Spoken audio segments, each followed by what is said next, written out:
The Congress shifted its protest at the Congress Bhavan to a global stage, condemning US and Israel attacks on Iran. State Congress spokesperson Pravir Chakravarti led the demonstration, sharply questioning the specific targets claimed by Israel and asking if they included nuclear facilities. Following a 6-month delay by the mayor in granting an appointment to discuss municipal issues, the Southern District Congress was forced to postpone its scheduled deputation to the municipal commissioner on Monday, as the official was out of state. In response, Congress protested at the Congress Bhavan to a global stage, condemning US and Israel attacks on Iran.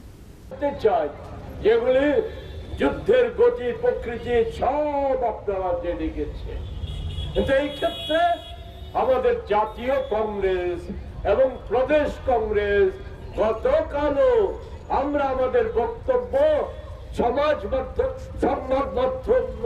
মাধ্যমের মধ্য দিয়ে রাজ্যবাসীর কাছে এবং দেশবাসীর কাছে আমরা সেটা তুলে ধরেছি। আমরা কি দেখলাম? এই যুদ্ধে বরাবরের নয়, আমেরিকা এবং ইসরায়েল যুদ্ধের শুরুতে এবং যুদ্ধ পর্ব যখন চলছে সে সময় বলেছে আমরা নির্দিষ্ট লক্ষ্যবস্তুতে আক্রমণ করছি। সেই নির্দিষ্ট লক্ষ্যবস্তু কি? নির্দিষ্ট লক্ষ্যবস্তু হচ্ছে ইরানের নাকি তাদের কথায় বেআইনি পারমাণবিক অস্ত্র ভান্ডার, ইরানের বেআইনি পারমাণবিক অস্ত্র তৈরির কারখানা আর সামরিক ক্ষেত্র ঘুরিয়ে দেওয়া, এটাই নাকি আক্রমণের লক্ষ্য। তাই আমি আমাদের দেশের সরকারের যারা এই রাজ্যের প্রতিনিধি আমরা এখনো ধরে নিচ্ছি, তাদের মধ্যে একটা বড় অংশ এখনো আছে মানবতা প্রেমী, তাদের মধ্যে এখনো আছে যাদের দেশপ্রেম আছে, যাদের মানুষের প্রতি ভালোবাসা আছে। তাদের কাছে প্রশ্ন, এটা কোন সামরিক ক্ষেত্র যেখানে শিশুদের স্কুল বোমা মেরে ধ্বংস করে দেওয়া হলো? এখন পর্যন্ত 2.5 শতাধিক শিশুর মৃতদেহ খুঁজে বের করা গেছে, যাদের গড় বয়স হচ্ছে 5 থেকে 6 বছর। এরা কোন সামরিক ক্ষেত্রে ছিল? বলে প্রশ্ন উঠাটা স্বাভাবিক, আমাদের কাছে স্বাভাবিক। আজকে এই ইরানে আক্রমণের ফলে আমেরিকা, ইসরায়েল তাদের লক্ষ্যটা কি? লক্ষ্যটা হচ্ছে এই সময়ে, বিশেষ করে ট্রাম্প ক্ষমতাসীন হওয়ার পর থেকে এটা প্রবণতা বেড়েছে।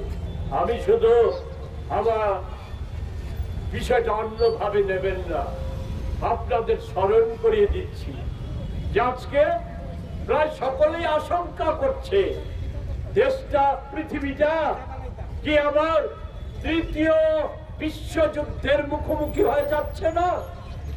অস্বাভাবিক নয় সে প্রশ্নটা।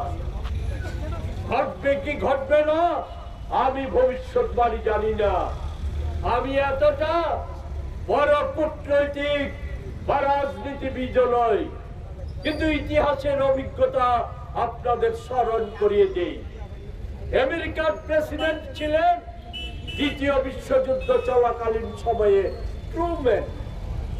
সেই সময় যখন 2য় বিশ্বযুদ্ধে 4.5 কোটি মানুষের মৃত্যুর বিনিময়ে হিটলার তার মিত্র বাহিনী পরাজিত, হিটলার আত্মহত্যা করেছে বিচারের হাত থেকে রক্ষা পাওয়ার জন্য।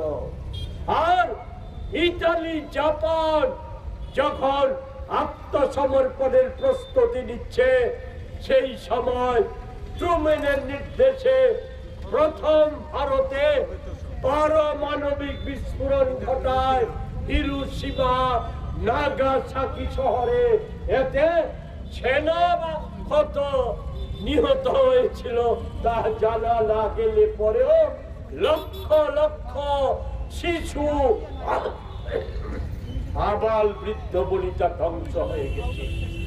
আজও সেখানে খুব স্বাভাবিক ভাবে শিশু জন্মগ্রহণ করতে পারে না।